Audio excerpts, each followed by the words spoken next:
you know, we welcome to our Daly City Arts and Culture Commission Artists of the Month Dialogue.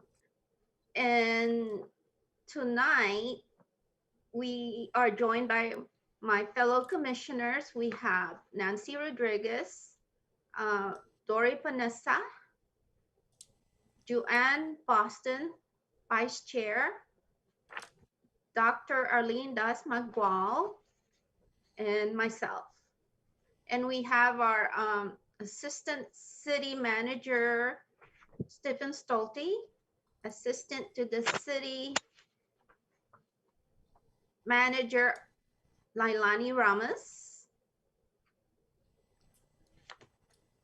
and we are now, let me see here, and Edna Castillo from Rebecca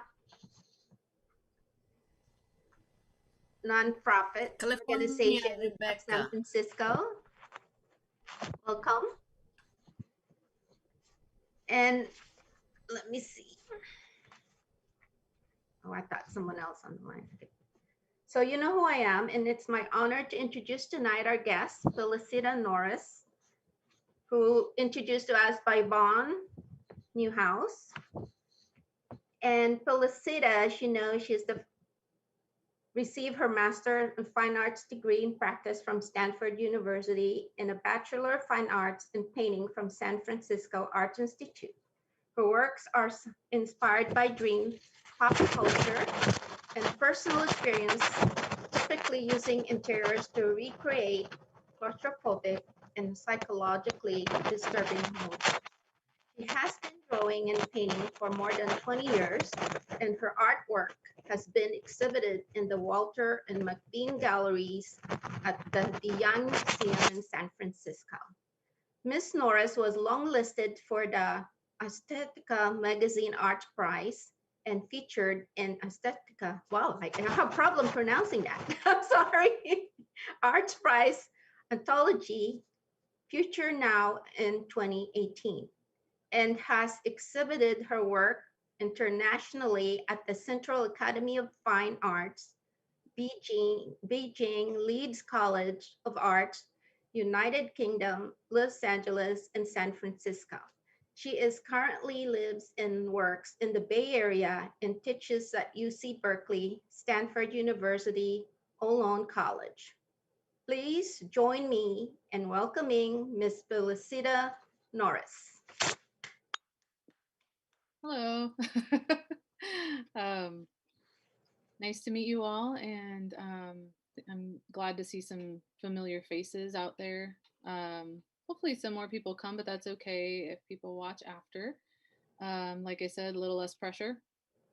Um, it's good to be here tonight. Thank you so much, Yvonne and Elizabeth, for having me, and for the city of Daly City having me in this kind of, like strange environment. But here we are, and I'm really, really excited to show you my work. So I'll go ahead and share my screen and jump right into it. Um, Questions are fine after I'm finished doing this. I'm just set up the slideshow. I sectioned everything off into kind of like all of the paintings embody these little segments or fragments or categories, but I tried to make it a little bit more. I don't know, give it a little bit more relevance here. Can you guys hear me? Okay, I feel like I'm freezing. Yeah. Yes. Okay. So this first section is called Fragility / role models, where I talk about my family and how I'm using them as subjects or characters in my work a lot. And initially, I was using my family as characters because they were available. And then I realized that we all represent who we are, like other people like us. So I'm able to, in some ways, talk about the politics of that. So what does that mean? Coming from a low income family, coming from a family of dysfunction.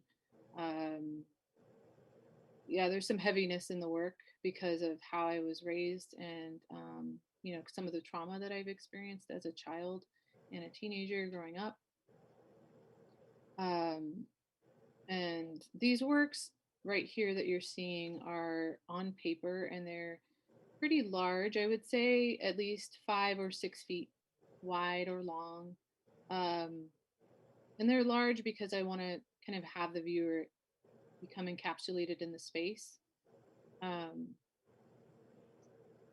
when I'm using I you saw a lot of images of my father he passed away in 2019, but I was making this work in a way to confront how he was both like physically present but emotionally and mentally kind of absent from our house because he was like an alcoholic, and just kind of that dynamic in the family was really difficult. And as an adult and as an artist, I was confronting these issues. Not that people need to see that in the work, but they are characters. He's a character in the work. Um, as I try to understand that and try to deconstruct that. Um, so there was a lot of fear and anxiety and depression happening in the work as well as in my life growing up. So but also the kind of end result to that was a bit of forgiveness.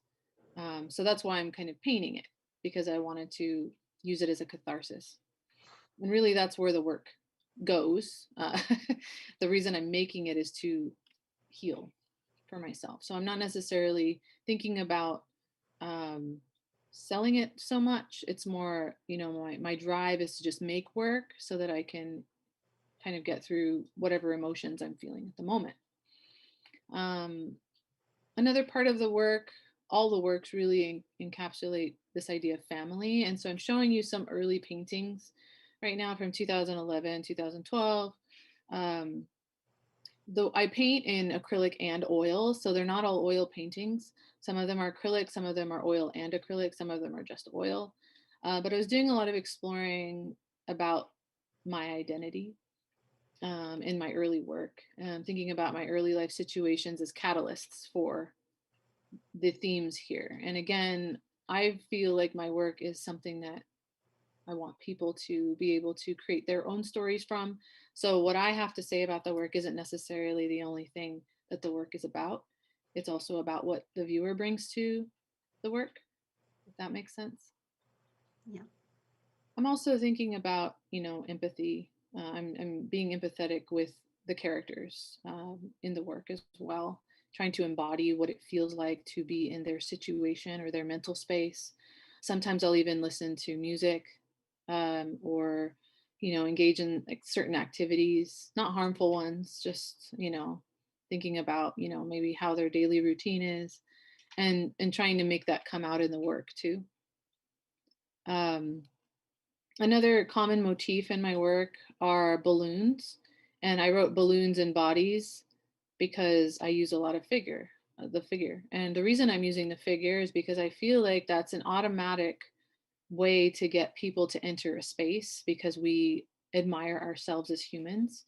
And so we try to find this natural connection with the human form. Balloons play a significant role, or they played a significant role for a while in a good amount of work. I mean, this isn't the only one. I just selected a few to show here, but the balloons really represent this idea of sexuality and loss of desire, youthfulness versus aging, and my conflict with that a woman, as a woman of color, as a young mother.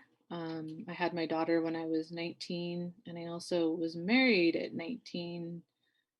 My To somebody who was like a year younger than me. So we were both children getting married and having a child and trying to navigate what that was. And when I finally went to school, I was an older student, but I felt like I had more to say. I had a lot of experience, and that came out in the work. Another common theme or element in the work that I make is confinement. And I define that not necessarily only in the negative sense where you feel trapped or you can't get out of something, but also, potentially it's a form of comfort. So, maybe, like a hug. I always think, maybe confinement is like a hug as well. So I'm trying to play with that duality. And in this case, I'm confined to this canvas, or at least I thought I was. The more art I experience and look at, the more I realize, I don't have to be confined to the four sides or anything like that. But I kind of like it. I kind of like this idea that I have to make this narrative, create this narrative that pulls you in, but also can spread outside of those the confines of the space. So what happens after, what happened before, those kinds of conversations, I feel like people start to question. I think it's also, confinement is not only it's a state of being as well. So maybe it's a mental, emotional, or physical, socioeconomic, or political space. And I feel like that word is really complex, and it embodies, it kind of is the crux of my work. I like that idea of having to stay inside of this space and figure out how to get out. I'm not talking about each individual work, which I usually do, but if you have questions after I finish, you can definitely ask. I'm trying to be a little bit more vague on purpose because that's where I get into trouble. I start talking about each individual work. There's so many stories that go behind them, and they are not literal. So that I do want to say that I consider my work a metaphor um, for anything. It doesn't have to be a literal representation of something that happened. Like, that's not the actual trauma. It's more like this mind space that's personified into this medium. And there's many, many ways you can interpret something, but I chose to do it this way because I am interested in both attracting and repulsing the viewer in some ways, like creating that dichotomy between maybe it's good and evil, maybe it's light and heavy, maybe it's um, all of those things, because I feel like that's what life is. It's not straightforward. It's not always happy. It's not always sad. It's mostly neutral, but I like, playing in that space in my work. Um, yeah, and some of these are like directly related to like certain, usually every painting has a story that is happening within the time it's painted. So it's not something I'm remembering. It's not really nostalgia. It's more like in this present moment, I'm feeling this. And then so there's an urgency to create each piece. It has to be done within a certain time frame almost, or I lose interest. And some of these are propelled by the news, things in the news. So again, using my family as characters, not because, I was tying them up, but more like, maybe I heard something that was disturbing and I'm like embodying again that empathy to recreate, to try to understand a situation or a mental space or something like that. And I think it's kind of interesting and also very odd, but I think that that's not uncommon in art. Maybe I'm at least learning how to recognize that.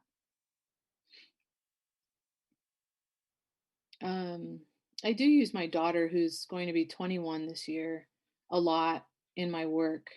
She's kind of, in a way, my muse. She constantly is growing and, developing and turning and becoming her own person.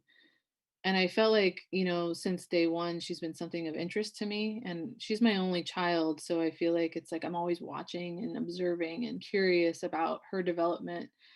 And, I think part of that is selfish in a way, because I'm thinking about who am I in relation to this other being that, I helped create and put onto this planet. And, what is their role going to be later?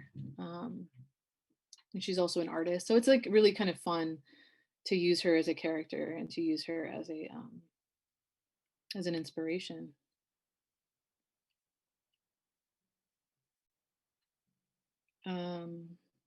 I also feel like I'm using a domestic space, and a lot of the times I'm drawn to using interiors because it's relatable. I don't clean anything up when I'm taking a photo. I kind of leave everything the way it is in the space that it's in, because I like that natural, kind of organic quality to it. Even though it's fantastical, it's definitely very fantasy-like. There's nothing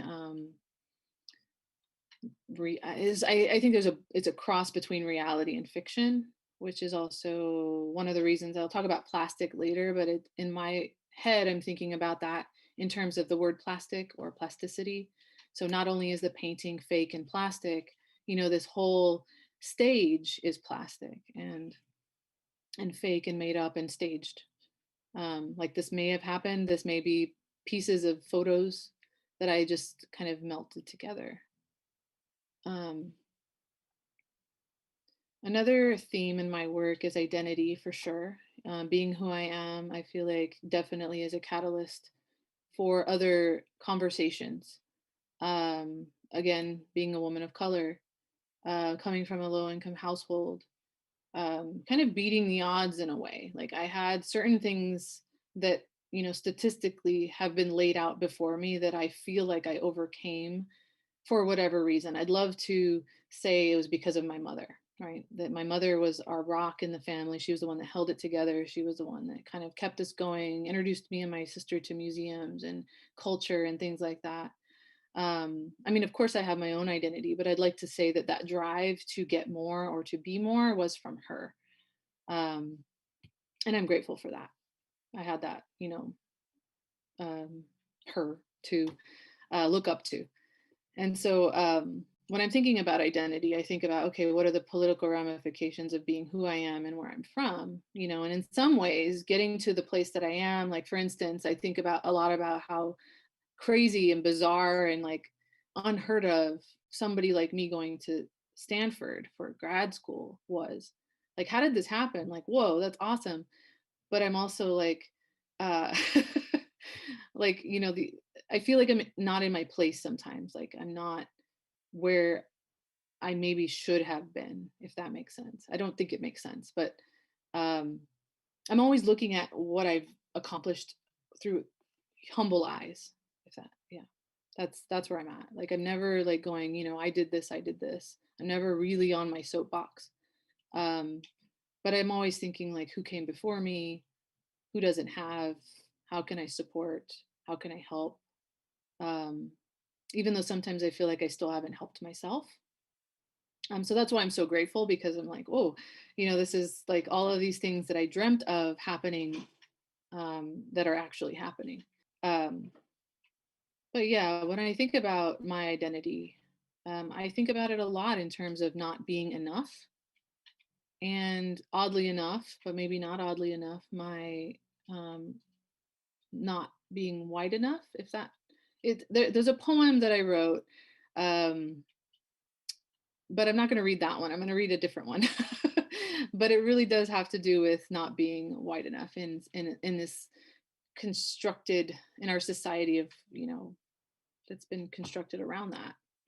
I am multiracial, so it's a good time to just talk about that, and feeling like I'm not part of any one group of people. I'm Native American, Black, white, Mexican, and possibly Cuban. My mom thinks my grandfather, great grandfather, her father was Cuban. She didn't know him, but there's a lot of talk about him being that way, so, or being that ethnicity. So I'm like, okay. So there's a lot of mixture in my family and inside of me, and so it feels like in some ways, that also contributes to not feeling like I belong anywhere. Um, but yeah, and then I put identity with desire because it has a lot to do with my desire to be or not to be. um, so I wanted to read a poem because I've never done that before in a talk, and um, it's called "I Never Told You the Story of the White Balloon." And this was actually, these pieces that you're seeing are part of that poem. The poem was the catalyst for the work. But I'll just say it really quickly. I think, yeah, I'll leave it on this one as I read. So it's called "I Never Told You the Story of the White Balloon." It was written in 2014. And I have a whole, actually, like a book of poems that I don't share. So this is the first time I'm sharing it. Flaccid and white, a heart-shaped balloon, never blown up, reminds me of you. Flaccid and white, a heart-shaped balloon, can never blow up, remind me of you. Not thinking twice, I grabbed it, nervously laughing about the shape of it. I held it tight, knowing what I'd do with it, give it to you strangely one night. Found on a table just lying there, reminding me of things just lying there, reminding me of things that remind me of things that I'm not supposed to remember. Your white vans, that white shirt, your whiteness, it all hurts. The morning light on cold walls, a dim room with no calls from our others. They didn't matter, for those hours were ours. Your coffee cup, your pacing, your black jeans, pulse racing. You came in, you dressed nice. I noticed it all, was so nice. Touch on my elbow, caught me off guard, wakening senses dead to the world. Then everything sparking a memory, and everything taking control of me. The thought of you making and molding me, it was all so very nice.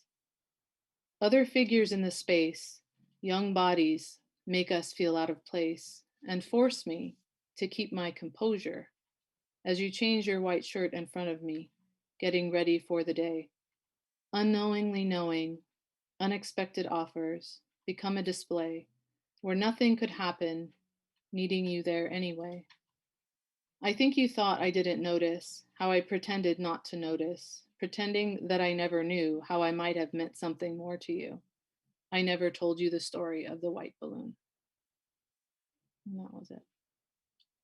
Um, I don't know if you know of Sherry Moraga, but I took a poetry class with her. Um, very influential mestiza um, poet, writer. And I was very fortunate to have had a class with her at Stanford University. So I built this whole book of poems on love and family and loss. And I feel like that is kind of where a lot of these works stem from, just kind of getting inside and just being really vulnerable and being almost naive and innocent again. Um, and yeah. Thanks for listening to that. So these experiments on paper, I feel like I used to take them for granted because I was like, they're just on paper. But I think that along with the works of my father, this thinking about his own fragility and then thinking about human fragility in general.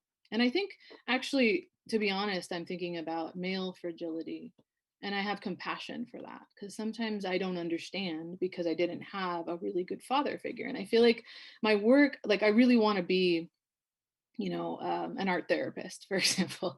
I really want to get in there, help people heal with art and to like understand what it means to have a different way to express yourself and be okay, have a safe way to do that. And I feel like sometimes you just have to dig into yourself. I don't know, to help others, right? And so I'm thinking about when I was doing the works on paper of my father, and when I do them of myself, I'm kind of creating this connection and trying to, mend the wounds and find healing in that. And then like paper, it can be easily burned, it can be crushed, it can be ran over, torn easily. And so that's why I chose this material to do certain pieces on instead of the canvas, the traditional canvas. And so all of these pieces that you just saw, like the paper ones, these paintings, they all have to do with this idea of the white balloon. They all kind of stemmed from that theme. All right, into plastic. As I was saying before, plastic is really kind of an interesting material for me, but also thinking about it as a metaphor, like an idea, again. So, the idea of painting or creating art in general is not necessarily something that we all can grasp. Everybody's going to have a different interpretation of what they're seeing unless the artist is actually telling us what the work is about. Most of the time, it's not obvious. And so I like that idea of painting and in its traditional sense being this idea, this thing that, isn't real. And I like playing with creating a realistic form, space. I'm not necessarily photoreal in my opinion, like the way that I'm, using my paint. It looks like it in the photograph, but if you were to see the paintings in person, you would see more brushstrokes and more gesture. Um, but I like to have that conversation with the viewer and kind of push and pull again, um, creating a space where they can enter, or they don't have a choice. In some ways, they're like, oh, I'm drawn in by the color, or the beauty of the rendering, but oh, the subject matter makes me uncomfortable. And so that's where plastic plays a big role as a metaphor. Um, it's not always about something negative, it's like, and for instance, this one's called Mama's Boy.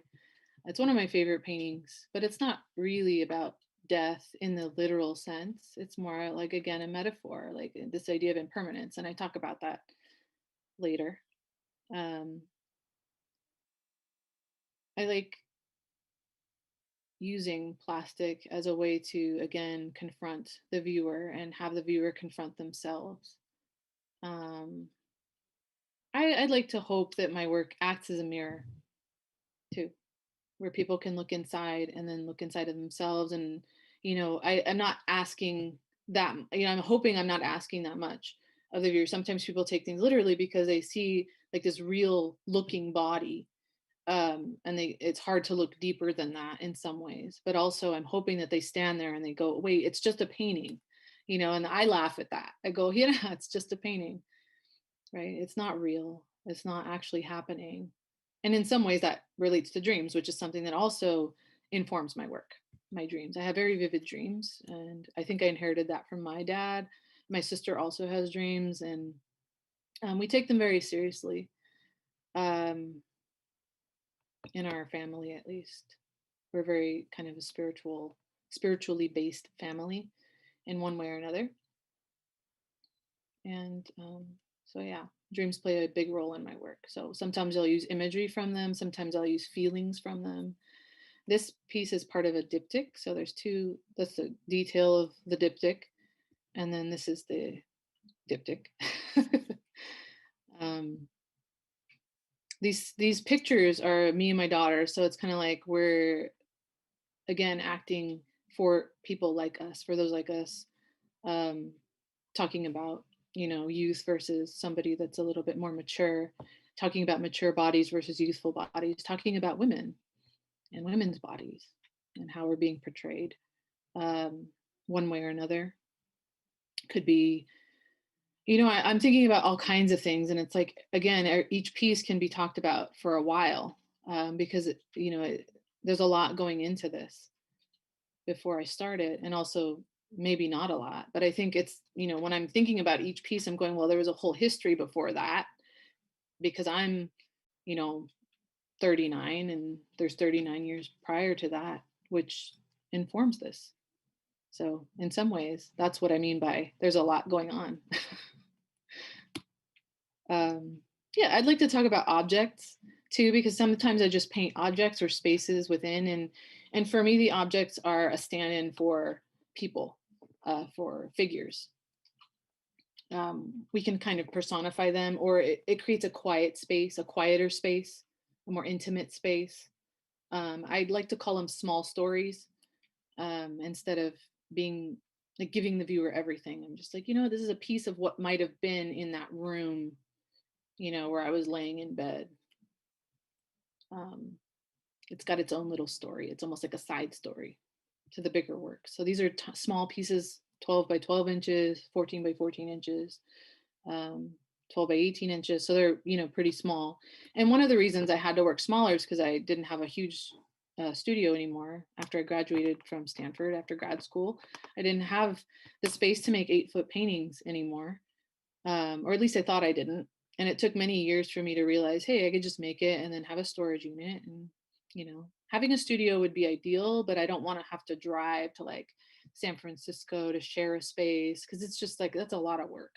Especially if I want to paint every day, I want to be able to have it accessible. So I'm like, okay. So at first I was just making work small so that I could work in a way that made sense at the moment. Um, And these paintings are actually part of my white trash series, and it does have something to do with that idea of whiteness again. Not making fun of or talking down to, but it's like I literally looked inside of my trash can and I put white bags in it. And I thought this is kind of funny. It's a little bit cynical, but also like it was about someone um, that I was seeing at the time. And yeah, it's kind of a dialogue about that. But it's like, it's not necessary to understand the work. But, and some of them are unfinished. So, like, or they seem unfinished or they seem a little more raw, like this one and this one, because that's how the relationship was. It was like the potential, but never was. All right. And then moving into more recent work, I guess 2020, 2021. Again, all of the works are embodying all of these categories, but ambiguity and impermanence are things I'm thinking about now. Um, Creating spaces that maybe allow the viewer even more entry, way of entry, so they don't feel as confronted by, like they can take it or leave it. They can enter it or not. They can make up, their own dialogues. I like to think of them as little stories within a bigger story. And they're different media. So, like I said, oil. This one's acrylic. This one's acrylic. And I was also thinking about how it was to be kind of in isolation in a way. Like I lived with my daughter we lived together. Um, but it's just like all of that time spent together during, this whole shelter in place and like working at home and living here and trying to find a space for that. It's like, this is my newest piece that I just finished a few weeks ago. And I'm working on, another series because I have a show coming up in October at Ohlone College at the Louis Meager Gallery. So I'm excited about that. My first solo show. Um, but anyway, this newer work I'm thinking about, this new body of work is continuously, containing the things that I've talked about, family and bodies and confinement and identity and desire and impermanence and plastic and objects, right? But now I'm thinking more about, this idea of shifting. Like, what does it mean to, for instance, turn 40? Like, there's a lot of um, stigma around that, for me at least, and being a single mother um, and learning and unlearning and, thinking about the shadow self and things like that. I feel like there's a lot of, and I had the space for that in 2020, right? I feel like we all did. The biggest word was like self-care in 2020, which should have been a word, like a phrase anyway, but I feel like more people were in tune with it. And I definitely was. So the work is kind of changing in that way, like going more inside, but also like wanting to expand as well. So in a way it becomes a little more intimate, but also a little less intimate. Um, but yeah, that's it really. So I can unshare or I can stay with the work, whatever you prefer. But that was pretty much it. Thank you. Thank you for listening to all of that. Thank you. That's wonderful. Were there any questions from anyone? I'm definitely open to questions anyone has. Dory? Oh, You're you're on mute. mute.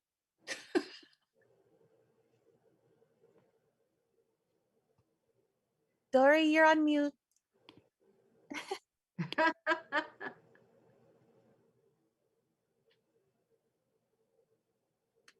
Um, are you open to showing on Zoom meetings? Because I have two fraternal group that we are looking for, you know, we meet twice a month, but we're looking for someone to show like art for the whole, you know, hour or the whole 30 minutes and will definitely, compensate.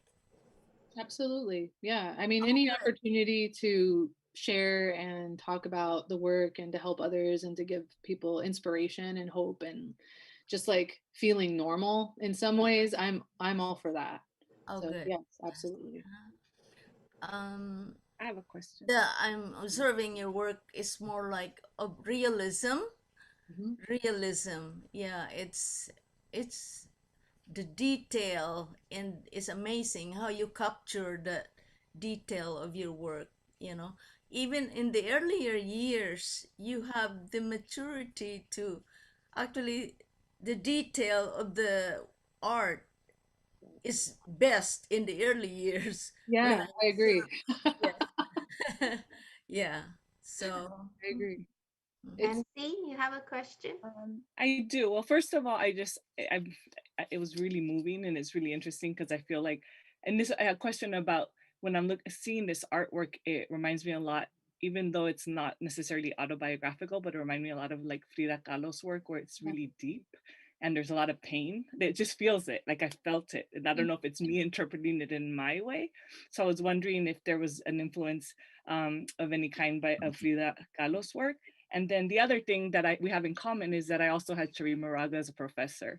And so she also inspired me a lot. And it was probably one of the classes that really transformed the way I saw and the way I wrote. So I got really excited when you mentioned her because I thought, oh my goodness, I had her maybe freshman or sophomore year at UC Berkeley. So that was really exciting. But with that said, I think it's also about being introspective as a woman, right? That's a lot of her work as well. So just wondering, or what other artists influenced you? Because I get similar for my own personal reactions when I see Frida Kahlo's work. So, yeah. I and mean, definitely. Thank you so much for mentioning that. Yes, she was definitely influential. I mean, you see these works and you go, "Oh my gosh, this is possible!" Right? You from Frida Kahlo. You know, we see the work and we go, "This is possible. This is actually taken seriously. This is okay. It's okay to talk about this kind of thing." And I get the same reactions when I show my students as well. Some of the other artists that influence me, I mean, contemporary artists, definitely like Jenny Saville. Her works of like these, it's really her and her sister, you know, these kind of larger than life bodies, just kind of in your face and like really cropped. So you're zeroing in, and it's almost like they envelop the space. You don't have a choice but to look at the bodies and to observe them in this beautiful way. Some historical artists that have influenced me are Jacques-Louis David, so a French from the French Revolution. He was very much interested in this idea of staging the work, staging his paintings to talk about political ideas. And so, even though it was something that's dated, I feel like I took that, you know, from historical reference or Western history and implied in my work. I mean, there's so many people that I could name. But I'm also influenced by photographers like Diane Arbus, thinking about people who, you know, incorporate the ideas of family and other people and just looking at humanity in general and wanting their stories to kind of drive other people to have hope, I guess, you know, or just being curious about others. But photography for sure is something that I look at constantly as a vehicle. But for sure, Frida Kahlo, she was influential to me. Dory, you have any question? You No, were I just want to say thank you. And also, I'm so impressed your talent. Oh my God, I can't believe it. Thank you. You see all the colors, the background. I thought it's only a photograph. looks Yeah, realistic, huh? very nice. Very Thank you nice. so much. You're so lucky. You have that good talent. And Yeah, I guess so. I think my mom, she said she used to paint, but we never really saw it. And my sister also got it. And my daughter has it, and my nieces have it, and I'm just like, oh, it's just kind of passed along. yeah, you're So gifted, honey. I agree, it's a gift. It's a nice outlet. Yeah. Anyone else? Oh, Arlene. Hi, I just want to say thank you so much, Felicita. Like your art is amazing, and I really wish we were able to hang those paintings on the wall on the Octagon too. Gallery, and I would have stared at it forever because each painting, and I love that you didn't go through each painting and tell us what they were all about. I love that you were able to story tell as you were kind of giving us these examples while you were scrolling through the different artwork that you were doing. And it really painted this picture of who you are. And when when you talk about gifts, and it's like really this sorry, my kid's playing Pokemon It's okay. behind me. But when you think about these gifts, I think one of the artists that we had previously was talking about how like that is kind of a reflection of your soul. And so every time I saw your paintings, I felt like I was getting to know you, even if I wasn't listening to what you were saying. But looking at the paintings themselves, it was giving me an insight of the complexity, and also really thinking about like how we can interpret the metaphor, like you said. So I was really I was blown away. I loved every single piece that you shared, and we're so lucky to have you here. So thank you so much for coming and sharing your art with us. Yeah, it's my pleasure. This is great. I do have one question, and I hate to be hogging, but I actually am really curious about how you navigated the painting of your family, like paintings of your dad. Did you have to negotiate with him and your family members to a certain degree, just because they were pretty much big subjects in your paintings? I'm just curious about that and how they interpreted that.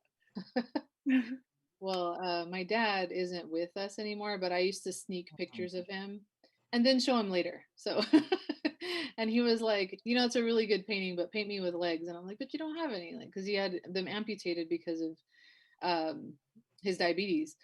And I was like, I'm not going to paint you that way. I'm going to paint, but he was just like, always like, that's a, good painting. In his kind of underhanded way, so I wouldn't negotiate with him, but definitely with my ex-husband and my daughter. My daughter really has always really liked to be the subject of my work.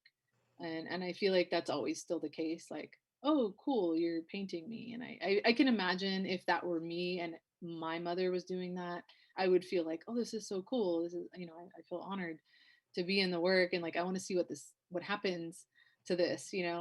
So yeah, I mean, I didn't really have to beg them or anything. I'm just like, hey, need to take a photo and you guys are available, so let's get the duct tape.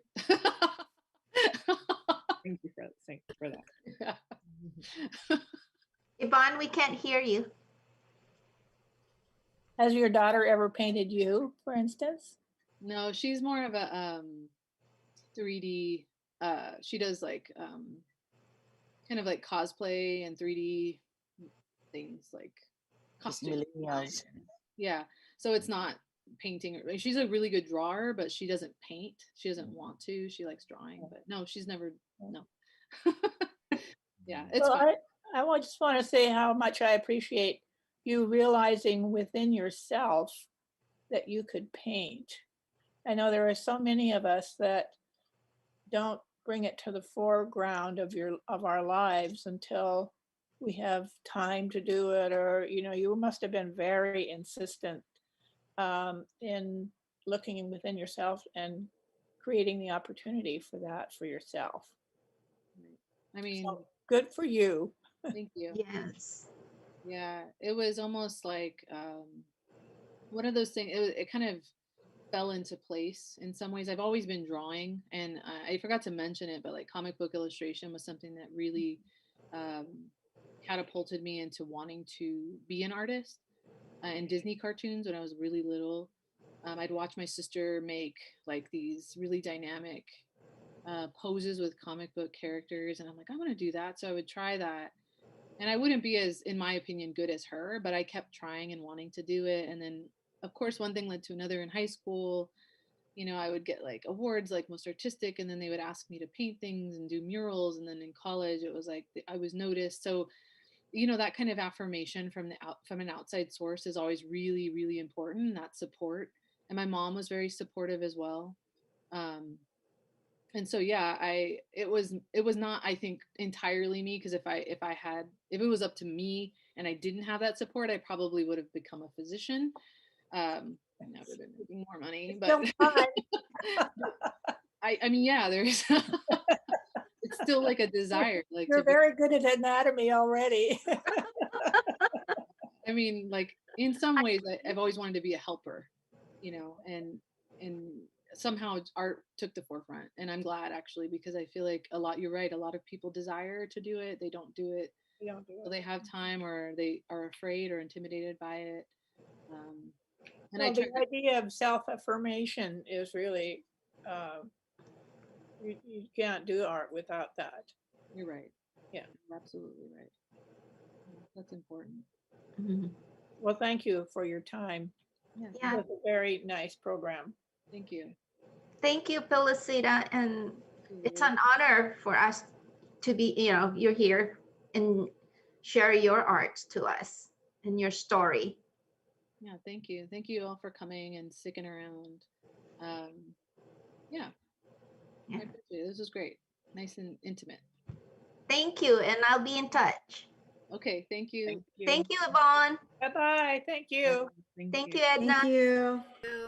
Thank you. Thank you, everyone.